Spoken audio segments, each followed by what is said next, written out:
Ba-da-da-bum-bum, addy-addy-yeah, ba-da-da-bum-bum, ba-da-da-bum-bum, addy-addy-yeah. Fellas, I remember Brent and Caleb, TJ, Alex. If you can join in, that'd be dope. I remember when Michael Brown was killed. Jaden was just born, and I was living in Oklahoma, Tulsa, doing work on the north side where Black Wall Street is. And I probably need to come back and talk about Black Wall Street since we got somebody visiting there tomorrow. And y'all need to know the history beyond what you already know. But Jaden was just born probably like 2 or 3 months before. And I remember just being nervous all day long when we were trying to figure out just what was going to happen with Darren Wilson, the police officer that shot him. And I remember holding my son when they decided not to indict, right? And I'm fearful. I'm fearful because I know that as a black man, I can't protect my son when he gets older. Jaden's cute now, right? Everybody, oh my gosh, your son's so cute. Aubrey, same way. But if you know Aubrey, they both got attitudes, and eventually you're like, that's gonna wear off. I can't do anything about that, about how you perceive my son. So the question I have for you all is, how do you maintain just when you know when you leave the house that you always fit the description? Because that's something that I wrestle with all the time. I was talking to my boss last week and just explaining, look, there are times I'm in Walmart and I hear security checking the only aisle I'm in, and I'm the only person in this aisle. And I'm looking around like, who they calling security checking? Oh, they calling it for you. You might want to get out of here before you don't make it home. So how do y'all maintain and deal with that? I guess I'll kick us off. For me, it is a extreme level of hyper awareness of my existence. When I step out of the door, for example, I'm able to conceal and carry, but I actually forego that right because I don't want to deal with having to tell an officer I have a firearm on me, even though I'm in my legal right to have it. And then just by me mentioning that, because I think of Philando Castile, just by me mentioning that, all of a sudden he feels threatened, even though the gun is probably not even on my person. Maybe it's in a box in the back seat, right? Like he automatically feels threatened. And so for me, it's just a hyper awareness and vigilance of my existence. I'm aware of every little move that I make. I'm aware of my speed. I'm aware of how loud my music is. And I'm gonna be honest, I'm a pastor, but I don't listen to Christian hip hop all the time, you know what I'm saying? So I'm gonna make sure I'm just gonna be real, you know? And I'm aware of how loud my music is. I'm aware of my emotions when I'm flustered outside of my home. I'm aware, for example, my wife and I, we are house shopping right now, and I'm hyper aware of the neighborhood that I walk in to choose to purchase a house. I take note of things. You know, when my wife and I pull up, all of a sudden the neighbors go inside the house, and I'm like, "You've been kicking it all day. All of a sudden now you want to go inside the house." It's happened on more than one occasion. I just live with a deeper and heightened sense of my awareness. I don't know if it's fear. I don't know if it's fear. I do think about scenarios when a cop is behind me. Should he pull me over? All of a sudden, for example, when I've got pulled over recently, all of a sudden turning my phone on and hitting record, making sure that the video goes directly to my iCloud and I don't have to worry about saving it to my phone, like having to take those extra steps and those extra precautions. So yeah, it's a hyper awareness of my existence now. Yeah. Hey, y'all can unmute, by the way. Everybody can. But Brent, that's something with the conceal and carry, man. I got mine as well. And every day I have to make a choice.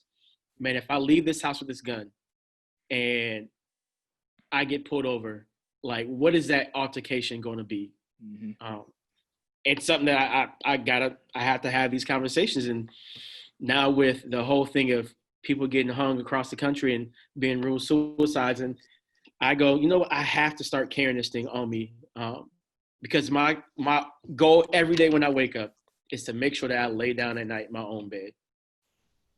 And that's something that most people don't have to think about, is that when I leave this house, my goal is to make sure that when the street lights come on, I'm back at my own house, playing with my own kids, laying next to my wife in the bed. And if I don't make it home, that's something.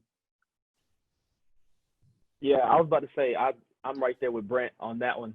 Just having that hyper sense of just like your surroundings, and I didn't even realize it was bad for me until today. Straight up, like I ended up going to I was doing going to this park for yoga. And as soon as I parked my car, it was a nice neighborhood, you know what I'm saying? And the first thought that came in my head was like, yeah, you ain't supposed to be here, bro. You know what I'm saying? And I looked over to my left, and there was this older white lady here, and I'm just like, all right, let me go. And so I ended up leaving, and I just drove around a little bit until my friend hit me up and said, hey, we're over here in this spot. You know what I'm saying? And like you said too, even with the music thing, like I'm driving down. If I see a cop car, I'm turning my music down. I'm already driving slow, you know what I'm saying? Because I'm just like, I'm not giving you no excuses for nothing. You know what I mean? Yeah. But yeah, like even if I see him at a distance, like I'm like, all right, let me go ahead and prepare myself to make sure I'm good.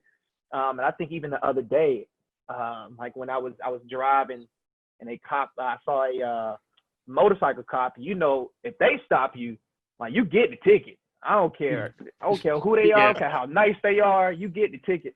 But like I was driving without like how I was supposed to everything. But like my heart just dropped. You know what I'm saying? And that was the first time I really like felt it.